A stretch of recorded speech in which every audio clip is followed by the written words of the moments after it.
Look at any plant on your windowsill right now. Think about how much effort it takes just to keep that one small thing alive. The watering, the sunlight, the careful attention when the leaves start to droop. Now imagine keeping an entire mountain of plants alive in the middle of a desert. 2,600 years ago, someone allegedly built exactly that. A towering structure covered in trees and flowers and cascading vines, rising from the banks of the Euphrates River in ancient Babylon. It was called one of the 7 wonders of the ancient world. And here is the strange part. Of all 7 wonders, we know where 6 of them stood. The Great Pyramid of Giza still stands today, after more than 4,000 years. Its massive limestone blocks weathering the centuries on the Nile's west bank. The Temple of Artemis at Ephesus was destroyed and rebuilt multiple times, but archaeologists found its foundations in what is now Turkey. The Colossus of Rhodes toppled in an earthquake just 54 years after it was built. But we know the harbor where it stood. The lighthouse of Alexandria guided ships for over 1,000 years before earthquakes brought it down. Its foundations lie beneath the waters off the Egyptian coast. The mausoleum at Halicarnassus gave us the very word mausoleum. Pieces of its sculptures survive in the British Museum. The statue of Zeus at Olympia was moved to Constantinople and destroyed by fire. But we have descriptions and images on ancient coins. We know these wonders existed, we have proof. But the Hanging Gardens of Babylon, nobody has ever found them. Not a single stone, not a single root, not a single water pipe from their legendary irrigation system. It is the only ancient wonder whose location has never been definitively established. And after more than a century of searching, some researchers are starting to wonder if maybe we have been looking in entirely the wrong place. The 7 wonders were compiled around 225 BCE by a Greek engineer named Philo of Byzantium. He called them Temata, things to be seen, a guidebook for ancient tourists, a list of monuments whose engineering and artistry would astound anyone fortunate enough to visit them. The list was never fixed. Different ancient writers included different monuments: the walls of Babylon, the palace of Cyrus. Various lists came and went, but over time 7 became canonical, 7 structures that represented the pinnacle of ancient human achievement. If you are using this to fall asleep tonight, perfect. This mystery has waited 2,000 years. It can wait until morning. Subscribe and stick around. Let us explore one of history's most beautiful unsolved puzzles together. The traditional story goes like this. Around 600 BCE, the Neo-Babylonian king Nebuchadnezzar II ruled over one of the most powerful empires in the ancient world. His father Nabopolassar had overthrown the Assyrians and established Babylon as the dominant power in Mesopotamia. Nebuchadnezzar inherited that empire and expanded it. He conquered kingdoms. He destroyed Jerusalem and deported its people to Babylon. He built monuments that would be remembered for millennia. His capital city of Babylon was magnificent. Massive walls protected it, so thick that chariots could race along their tops. Temples rose toward the sky. The famous Ishtar Gate welcomed visitors with brilliant blue glazed bricks, decorated with dragons sacred to the god Marduk, and bulls sacred to the weather god Adad. Lions representing the goddess Ishtar lined the processional way. This was a city designed to overwhelm anyone who approached it, but according to legend, his queen was unhappy. Her name was Amytis, and she came from Media, the mountainous region that is now northwestern Iran. She missed the green hills and forested valleys of her homeland. Babylon, for all its splendor, was flat. It was dusty. It sat at the edge of a desert. The story is romantic. A great king moved by love for his foreign bride, commanding the impossible, building a mountain where there was only plain, creating a forest where there was only sand. Love conquering nature itself through sheer force of will and unlimited resources. It is the kind of story that captures imaginations across cultures and centuries. Shakespeare could have written it. Disney could have animated it. The homesick princess and the all-powerful king who would remake the world to make her smile. So Nebuchadnezzar, wanting to ease his wife's homesickness, commissioned something extraordinary. He ordered his engineers to build an artificial mountain, a structure covered in every kind of tree and flowering plant, rising in terraces above the flat Mesopotamian plain, a slice of mountain greenery in the heart of the desert. And here is an interesting detail. The gardens did not actually hang. The name comes from the Greek word kremast phys, which modern scholars believe means overhanging rather than suspended. The plants were not dangling from ropes or cables. They were growing on terraces that overhung each other, cascading down the structure like a green waterfall. Think of it less like hanging baskets and more like a step pyramid covered in vegetation, each level projecting beyond the one below it. Trees and vines spilling over the edges, a mountain built from stone and brick and soil, then clothed entirely in living green. The ancient writers who described the gardens were awestruck by their scale. Diodorus Siculus, a Greek historian writing around 60 BCE, said the structure rose in tiers like an ancient theatre. The uppermost terrace stood 50 cubits high. That is roughly 75 feet. Each level was thick, with trees whose roots went deep into specially prepared soil. The walls supporting all this were supposedly 22 feet thick. They were made of brick and lined with layers of waterproofing. First came a bed of reeds laid in quantities of bitumen, then 2 courses of baked brick bonded by cement, then a covering of lead so the moisture would not seep through and damage the foundation below. And then came the engineering marvel that really captured ancient imaginations. The irrigation system. Water had to be raised from the nearby Euphrates River all the way to the top of the gardens.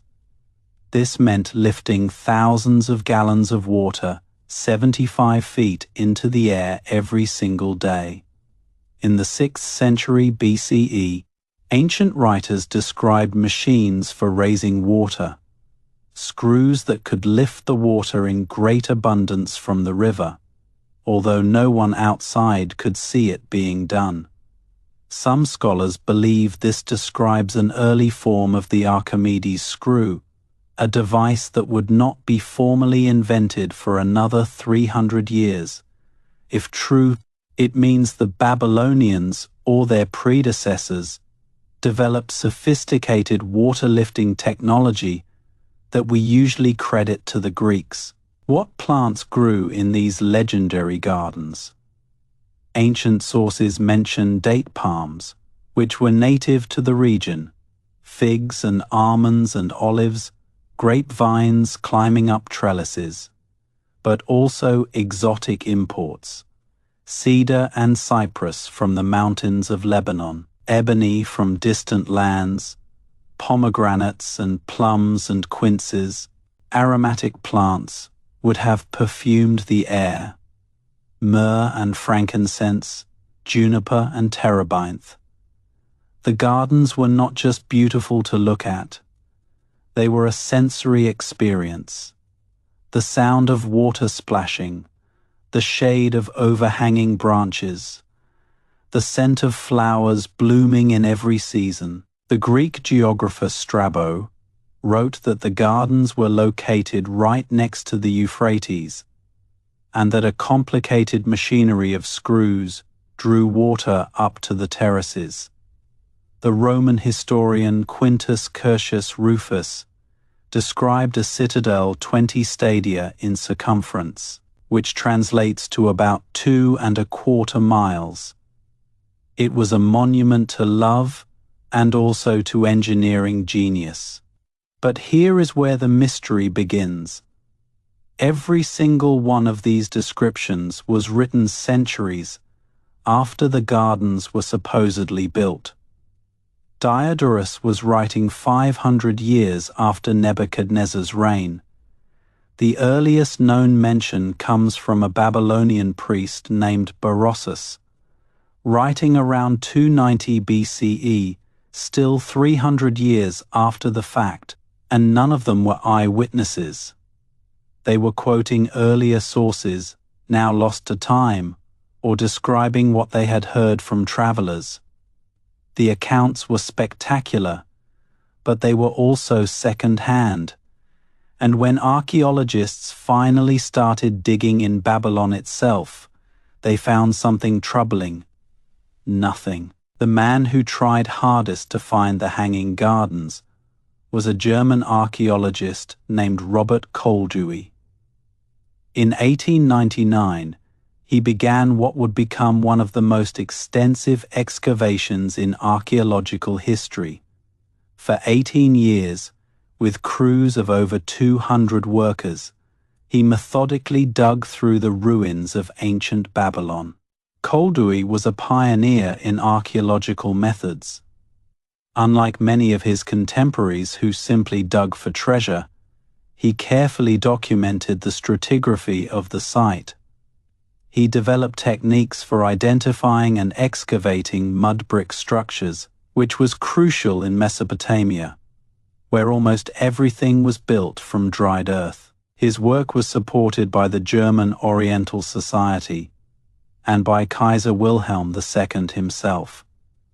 It was a prestigious project for the young German Empire, which wanted to compete with British and French archaeological achievements elsewhere in the Middle East. Koldewey made extraordinary discoveries. He uncovered the foundations of the Great Ziggurat, the step temple tower sometimes identified with the biblical Tower of Babel. He found Nebuchadnezzar's palaces. He excavated the magnificent Ishtar Gate, with its brilliantly colored glazed bricks, showing lions, bulls, and dragons. He uncovered the processional way, the stone and brick paved avenue that once led through the heart of the city. Every spring, statues of the god Marduk would be carried along this street during the New Year festival. The walls flanking the avenue were decorated with 120 lions molded in colored tile, but the Hanging Gardens remained elusive. Koldewey did find one promising structure. In the northeast corner of the main palace, he discovered a basement with 14 large vaulted rooms made of stone. This was unusual. Almost everything else in Babylon was built from mud brick. Stone was rare and precious. Ancient texts indicated that stone had been used in only 2 locations in all of Babylon. One was the north wall of the northern citadel, which had already been found. The other was supposedly the Hanging Gardens. Koldewey was convinced he had found the garden's substructure. The vaults could have supported the weight of soil and trees above. There was even a well nearby that might have been used with a chain pump to raise water to the gardens above. Koldewey published his findings and declared the mystery solved. He maintained this position until his death in 1925, but subsequent generations of scholars were not so sure. The problems were significant. First, the structure was too far from the Euphrates River. The Greek writer Strabo had clearly stated the gardens were right next to the river, close enough to draw water directly from it. But the Euphrates had changed course over the centuries, flowing east of where it ran in Nebuchadnezzar's time. Second, later archaeologists found cuneiform tablets inside Koldewey's vaulted building. They contained administrative records, lists of supplies and rations, grain distributions, dates and spices. This was almost certainly a storeroom or warehouse, not the foundation of a royal garden designed to be a wonder for all peoples. And third, there was a much bigger problem. Despite the extensive excavations at Babylon, despite the thousands of cuneiform tablets recovered from the site, not a single Babylonian text mentions the Hanging Gardens. Not one. The Babylonians were meticulous record keepers. They documented building projects in exhaustive detail. The silence is deafening when you think about it. These people recorded commercial transactions, tax receipts, letters between merchants, legal disputes over property. If someone built a massive terraced garden rising 75 feet into the air and requiring constant irrigation, surely someone would have mentioned it somewhere. We have lengthy inscriptions from Nebuchadnezzar himself, describing his construction achievements, the walls he built, the temples he restored, the canals he dug. He was clearly proud of his building projects and wanted future generations to know about them. But gardens never mentioned, not once. His inscriptions describe rebuilding the Ziggurat Etemenanki so magnificently that it would rival the heavens. He boasts about his fortifications and palaces. He mentions the Ishtar Gate and the processional way. He talks about his kingdom stretching from the Mediterranean to the Persian Gulf. But no gardens. Nothing about an artificial mountain covered in exotic plants. There is also no mention of Queen Amytis in any Babylonian source. No record of Nebuchadnezzar having a Median wife who was homesick for her green mountains. The romantic story that has persisted for millennia may have no historical foundation at all. So what happened? Where are the Hanging Gardens? Scholars have proposed three main theories. The first is the simplest. Maybe they never existed. Maybe the gardens were purely mythical, a romantic idealization of an Eastern paradise that Greek and Roman writers invented or embellished. The Greeks had a concept of the paradisos, the enclosed garden representing perfection and abundance. Persian kings were famous for their elaborate royal gardens. Perhaps the Hanging Gardens were just a legendary ideal projected onto distant Babylon, a city the Greeks associated with mystery and magnificence. The second theory suggests the gardens did exist, but were completely destroyed. Babylon fell to the Persians in 539 BCE, then to Alexander the Great in 331 BCE. The city gradually declined over the following centuries. By the time the Roman Empire rose, Babylon was largely abandoned. The gardens, if built mainly from mud brick, like most Mesopotamian structures, would have deteriorated rapidly without constant maintenance. Within 50 to 70 years of abandonment, Mud brick buildings essentially dissolve back into the earth. The gardens could have simply melted away, leaving nothing for future archaeologists to find. There is also the possibility that evidence lies beneath the modern water table or under the current course of the Euphrates, areas that cannot be safely excavated with present technology. The western portion of ancient Babylon remains largely unexplored, but it is the third theory that has captured scholarly attention in recent decades.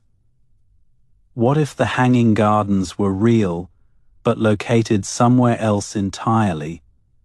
What if they were never in Babylon at all? This revolutionary idea was proposed by Dr. Stephanie Dalley, an Assyriologist from Oxford University, who spent more than 20 years investigating the mystery. Her conclusion was startling. The Hanging Gardens, she argued, were actually built about 300 miles north of Babylon, in the Assyrian capital of Nineveh. Dalley is one of the world's leading experts on ancient Mesopotamian languages. She can read cuneiform inscriptions that most scholars find impenetrable. She spent years poring over Babylonian and Assyrian texts, looking for clues that others had missed or misunderstood. Her 2013 book, The Mystery of the Hanging Garden of Babylon, An Elusive World Wonder Traced, presented evidence that had been accumulating for decades. She found mistranslations in previous scholarship. She identified geographical confusions that had misled researchers for centuries, and they were built not by Nebuchadnezzar, but by his enemy, the Assyrian king Sennacherib, about a century earlier than the traditional date. The evidence, Dalley argued, had been hiding in plain sight all along. We had just been looking at the wrong king in the wrong city. Sennacherib ruled the Assyrian Empire from 704 to 681 BCE. He made Nineveh his capital and transformed it into one of the most magnificent cities of the ancient world. His palace was so grand that he called it the palace without rival, and he built elaborate gardens around it. The Assyrians had a long tradition of royal gardens. King Ashurnasirpal II, who reigned more than a century before Sennacherib, had created elaborate parks and orchards. He boasted in his inscriptions about collecting exotic plants and animals from across his conquests, cedars from Lebanon, vines from foreign lands, wild beasts for his hunting parks. But Sennacherib went further than any of his predecessors. He did not just build gardens, he engineered an entire water supply system to maintain them, and unlike Nebuchadnezzar, he left detailed records of exactly what he built and how. Unlike Nebuchadnezzar, Sennacherib left detailed records of his engineering achievements. Cuneiform inscriptions describe his palace garden as a park with fruit trees and aromatic plants built to resemble a mountainous landscape. He explicitly called it a wonder for all peoples, the exact phrase later associated with the Seven Wonders. And Sennacherib documented something else that matches the ancient Greek descriptions remarkably well. Bronze devices used to raise water, screws that lifted water to the upper terraces. This was described centuries before Archimedes supposedly invented the water screw. The archaeological evidence at Nineveh is substantial. Sennacherib built an enormous canal system to bring water to his capital from the mountains over 50 kilometers away. This was not a simple ditch. This was a carefully engineered waterway that maintained a consistent gradient to allow water to flow by gravity alone. At the site called Jerwan, his engineers constructed an aqueduct from more than 2 million dressed stones. It used stone arches and waterproof cement. The structure crossed a river valley, carrying water over the natural terrain below. It was built 5 centuries before the Romans would become famous for their aqueducts. The Gerwan aqueduct was 280 meters long. It used a technique called the false vault, where stones are stacked progressively inward, rather than using true arch construction. 4 massive piers supported the structure, protected by breakwaters against flooding. An inscription carved into the aqueduct still speaks to us across the millennia. Sennacherib, king of the world, king of Assyria.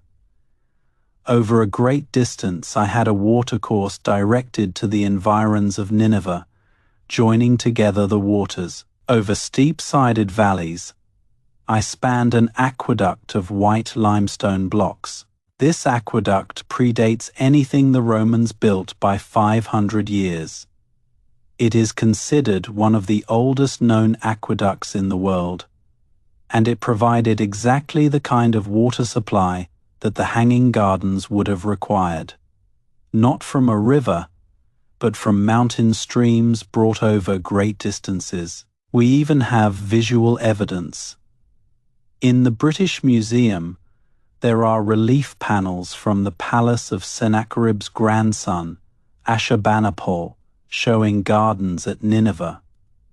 One panel depicts a wooded hill with irrigation canals fed by an aqueduct. Trees and plants cover the terraces. Water flows through the landscape. These reliefs would have originally been painted in rich colors. The trees were green, the water was blue, the flowers bloomed in realistic hues. What we see today as grey stone was once a vivid depiction of paradise on earth. Another famous relief shows Ashurbanipal and his queen reclining in a garden. They are surrounded by pine trees, date palms, and grapevines. Musicians play nearby. Servants bring food and drink. It is an image of paradise on earth. The botanical garden that Assyrian kings boasted about in their inscriptions. Look carefully at that scene, and you will notice something macabre. Hanging from one of the trees is the severed head of an enemy king. The garden was a place of peace and plenty, but it was also a reminder of how that peace was won, through conquest, through the complete destruction of anyone who opposed Assyrian power. If these were the real Hanging Gardens, how did they become associated with Babylon instead of Nineveh? Daly points to several factors that could have caused the confusion. First, after the Assyrians conquered Babylon in 689 BCE, Sennacherib renamed the gates of Nineveh after Babylonian gods. He wanted his capital to be considered a new Babylon, a worthy successor to that ancient and prestigious city. Later writers might have confused references to this new Babylon with the original. The cities were rivals but also culturally intertwined. Their histories became tangled over the centuries. Second, Alexander the Great camped for 4 days near the Gerwan aqueduct before his decisive battle with the Persians at Gaugamela in 331 BCE. His historians would have had ample opportunity to observe and document the impressive waterworks and gardens of Nineveh. These first-hand Greek accounts became the basis for later descriptions of the Hanging Gardens. But somewhere along the way, the location got mixed up. The gardens were attributed to Babylon, the more famous city ruled by Nebuchadnezzar, the more famous king, a simple geographical error that persisted for 2,000 years. Greek and Roman writers routinely confused Assyria and Babylon. They were similar cultures in similar regions, separated by only a few generations. To a writer in Alexandria or Rome, the distinctions might have seemed minor. Babylon was the name that resonated. Babylon was the city of legend. Even the term Syrian that some ancient writers used could refer to either Assyria or the broader Syrian region. The ambiguity in the original sources made the confusion almost inevitable. Each generation of writers copied from the last, compounding the errors.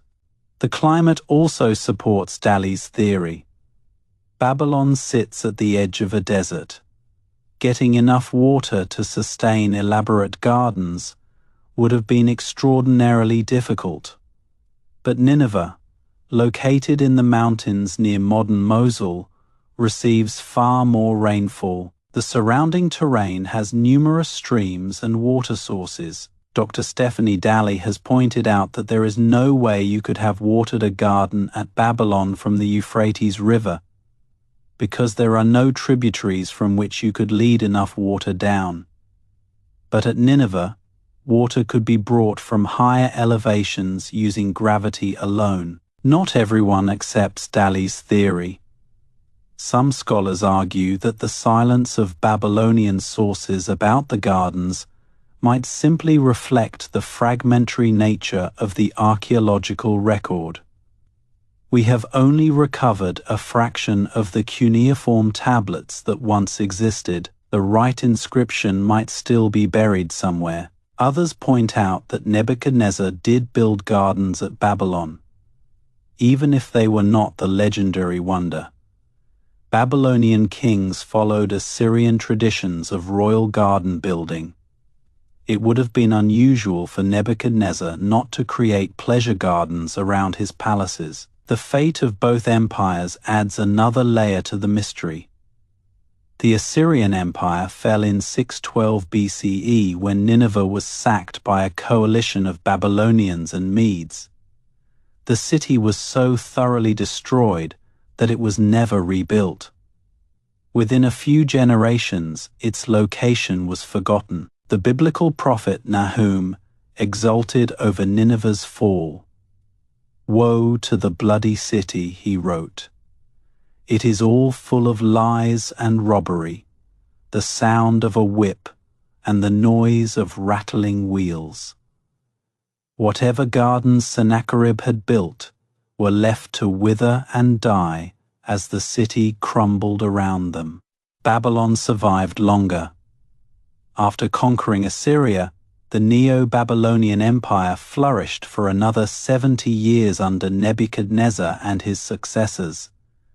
But in 539 BCE, the Persian king Cyrus the Great captured the city.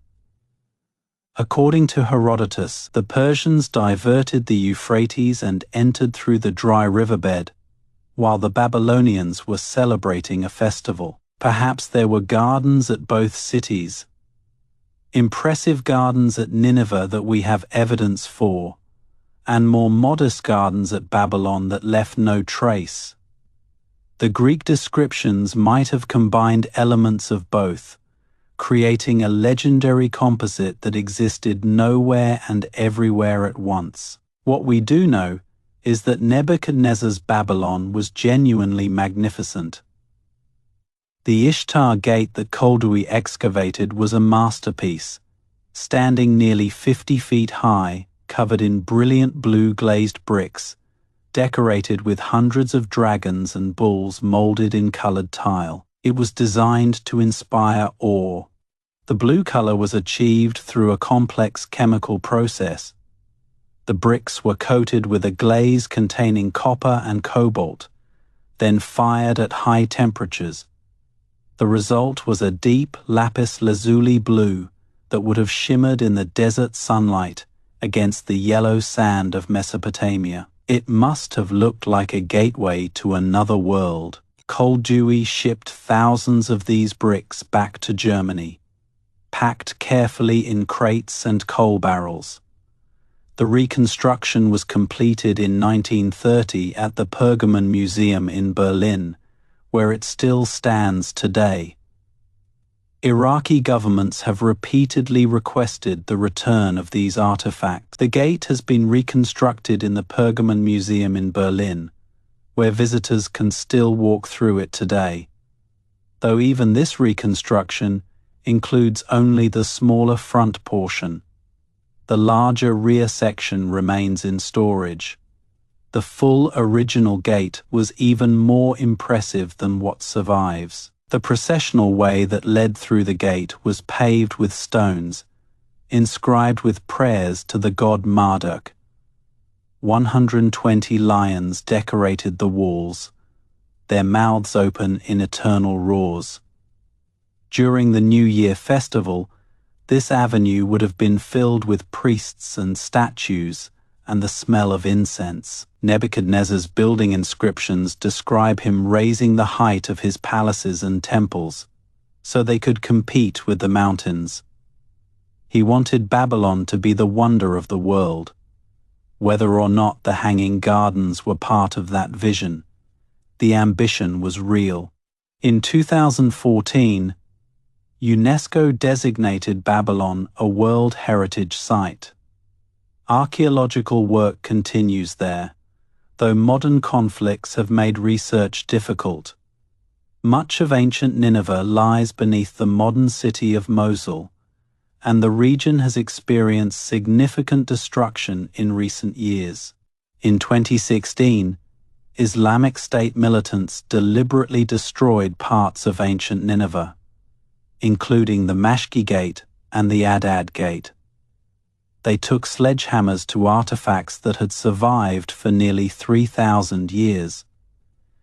Paradoxically, these recent excavations at the damaged sites have revealed previously unknown Assyrian reliefs hidden within the walls. The irony is bitter. Destruction revealed what preservation had hidden. New carvings emerged from the rubble, showing war scenes and trees and the daily life of ancient Nineveh.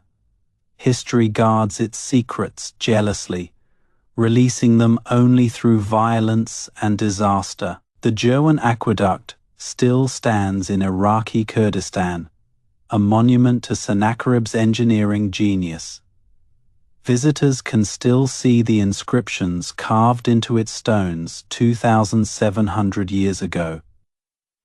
The water no longer flows, but the structure endures. And in the British Museum, the relief panels from Nineveh still depict those ancient gardens.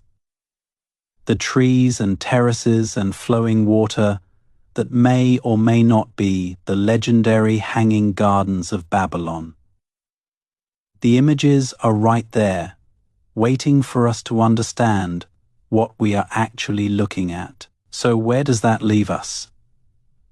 After more than 2,000 years of searching and speculation, the Hanging Gardens remain one of history's most captivating mysteries. They might have been in Babylon and simply vanished. They might have been in Nineveh all along. They might never have existed except in the imagination, but perhaps that uncertainty is part of their power. The other 6 wonders have been reduced to foundations and fragments, studied and measured and explained. The Colossus of Rhodes was toppled by an earthquake. The lighthouse of Alexandria collapsed. The temple of Artemis was burned and rebuilt and burned again. Only the Great Pyramid still stands in anything like its original form, and even it has lost its smooth white limestone casing. The wonders were meant to inspire awe, and now they mostly inspire archaeological research papers. But the Hanging Gardens remain perfect, untouched by time because they exist only in words and imagination. The terraces are still green, the water still flows, the trees still bloom in an eternal spring that no earthquake or invading army can destroy. Think about that for a moment. Somewhere in the ancient world, someone created something so magnificent that people were still talking about it centuries later. Whether at Babylon or Nineveh, whether under Nebuchadnezzar or Sennacherib, someone looked at a desert and imagined a mountain of flowers. They figured out how to lift water against gravity. They learned to waterproof structures to protect their foundations. They selected plants that could survive in that environment and arranged them for maximum beauty. They turned engineering into art and art into wonder.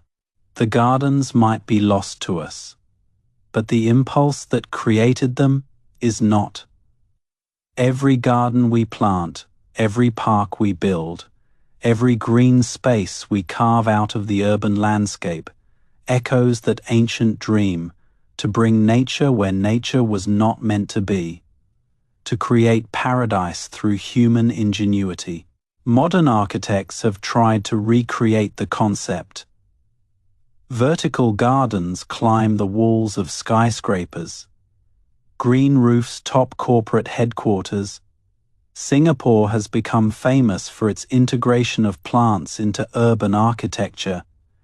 The idea of making buildings bloom has never gone away. In some ways, we have surpassed what Nebuchadnezzar or Sennacherib could have imagined. We have automatic irrigation systems, climate-controlled greenhouses, plants growing in space stations orbiting the Earth. The technology has advanced beyond anything the ancients could have dreamed, but there is something the ancients had that we struggle to match. The patience, the commitment to projects that would take decades to complete, the willingness to invest enormous resources in something whose only purpose was beauty and wonder. Herodotus, the father of history, visited Babylon in the 5th century BCE and described its walls and temples in detail. But he never mentioned the hanging gardens. Perhaps they had already fallen into ruin by his time. Perhaps he simply missed them, or perhaps they were in Nineveh, 300 miles away. We will probably never know for certain. The answer might lie beneath the Euphrates, or under modern Mosul, or in cuneiform tablets not yet discovered. It might be that no definitive answer is possible. Some mysteries remain mysteries forever, but technology keeps advancing. Satellite imagery has revealed archaeological sites invisible from the ground. Ground-penetrating radar can map structures beneath the surface without excavation. DNA analysis can identify ancient plant remains. Techniques that did not exist a decade ago might one day locate the lost gardens. In 2019, archaeologists used drone surveys and satellite analysis to identify potential garden sites around Nineveh. The research continues even in conflict zones when security allows. The mystery draws investigators from around the world. Dr. Stephanie Dalley published her findings in 2013, but the debate continues. Some scholars have embraced her Nineveh theory, others remain skeptical. The academic arguments will likely continue for generations, just as they have for centuries already. But that is okay. The search itself has taught us so much about Babylonian engineering, about Assyrian water systems, about how legends form and transform and travel across centuries, about how a simple geographical error can persist for 2,000 years. We have learned that ancient peoples were capable of feats that would be impressive even today. Moving water over 50 kilometers through precisely graded canals, building aqueducts from 2 million stones without modern machinery, creating gardens that remained green through scorching summers and mild winters alike. We have learned that the ancient Greeks, for all their intellectual achievements, were sometimes sloppy with geographical details. They confused Nineveh with Babylon. They attributed achievements of one king to another. They passed down stories that grew grander with each telling. The Hanging Gardens remind us that the ancient world was full of marvels we have lost. Cities and structures and achievements that dazzled their contemporaries, but left no trace for us to find. We see only what survived. How much more existed that we will never know. How many poems were written that no one copied? How many inventions were created and then forgotten? How many gardens were planted and then left to die? The past is an ocean, and we have only skimmed its surface. If you are still awake, think about the gardeners, the ones who actually tended the plants, whoever they were and wherever they worked. Someone had to climb those terraces every day. Someone had to carry water and prune branches and clear away dead leaves. The kings get their names in the history books: Nebuchadnezzar, Sennacherib. But anonymous workers maintained the irrigation systems. Unnamed gardeners kept the trees alive. They created the daily miracle that made the gardens a wonder, and we do not know a single one of their names. Think about what it would have been like to work there. The heat of the Mesopotamian sun, the endless task of carrying water, the satisfaction of seeing plants thrive in a place where nothing should grow, the pride of contributing to something that made visitors gasp in amazement. Maybe the gardens were tended by slaves captured in war. Maybe they were maintained by specialized horticultural experts, the landscape architects of the ancient world. Maybe generations of families passed down the knowledge of which plants needed what care, how to adjust the irrigation through the seasons. Their knowledge is lost to us. Their names are forgotten. But whatever beauty existed in those gardens, whatever wonder visitors felt when they saw them, came from human hands and human knowledge accumulated over generations. The kings commissioned the gardens, the workers made them live. 2,600 years is a long time, long enough for cities to rise and fall, long enough for rivers to change course, long enough for the greatest wonders to crumble into dust or fade into legend, but not long enough for us to stop wondering. What we do know is that the ancient world contained marvels we can barely imagine, engineering achievements that would challenge modern technology, gardens that transformed hostile environments into places of impossible beauty, and kings who believed that creating wonder was worth any expense. Today we have botanical gardens in every major city. We have rooftop gardens on skyscrapers and green walls on office buildings. We have climate-controlled environments where tropical plants can thrive in northern latitudes. In a sense, we are still trying to build what Nebuchadnezzar or Sennacherib attempted 26 centuries ago. The difference is that we have electricity and pumps and sophisticated irrigation systems. We have knowledge of botany and soil science, accumulated over centuries. The ancient builders had only human labor, ingenious engineering, and an unwavering determination to make the impossible real. That is perhaps the most remarkable thing about the Hanging Gardens. Whether they stood at Babylon or Nineveh, or existed only in legend, they represented the absolute limit of what was possible in their era. They pushed engineering and horticulture to their breaking points. They declared that human ambition could overcome any obstacle. The Seven Wonders were not just impressive buildings. They were statements about human capability, Each one said something about what our species could achieve when we devoted ourselves fully to a single magnificent goal. The Great Pyramid said we could build structures that would last for millennia. The statue of Zeus said we could capture divine beauty in gold and ivory. The Temple of Artemis said we could create spaces worthy of the gods themselves.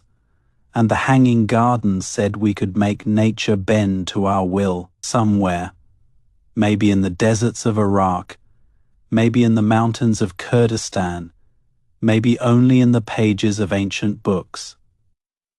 The Hanging Gardens still exist, still green, still growing, still waiting for someone to prove they were real, or to admit they were the most beautiful dream the ancient world ever had. The mystery endures, and in some ways, that is more wonderful than any answer could be. We get to imagine them exactly as magnificent as we want, untouched by the compromises of reality, perfect gardens for a queen who may never have existed, built by a king whose greatest monument left no trace. If this helped you drift off tonight, I hope the gardens found their way into your dreams. Mountains of greenery in impossible places, water flowing against gravity, trees blooming in the desert. That is the kind of mystery worth carrying into sleep. Subscribe if you want to explore more of history's unsolved puzzles with me. There are always more questions than answers, more mysteries than explanations, more gardens waiting to be discovered in the spaces between what we know and what we can only imagine. Sleep well. The Hanging Gardens of Babylon have been lost for more than 2,000 years. They will still be lost in the morning. But maybe, just maybe, you will dream of finding them tonight. The wonder endures. Even if we never find the walls,